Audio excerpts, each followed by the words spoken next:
ఈ మనిషి కూడా రీ మొత్కాకల కోసం ఇంటికి వచ్చి తెంపుతుండు. ఎంత తెంపుకొని అంత అమ్ముకుంటాడు. ఇస్తారులు వేసి పెట్టి చూడు ఒకసారి. Hi F hi.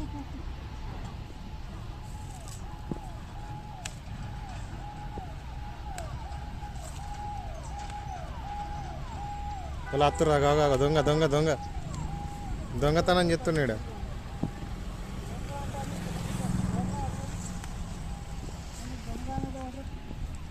చూడు దొంగతనం కాకపోతే ఇంకా ఎందుకు భయపడుతున్నావు? ఎందుకు గండిగానే ఉన్నాయి.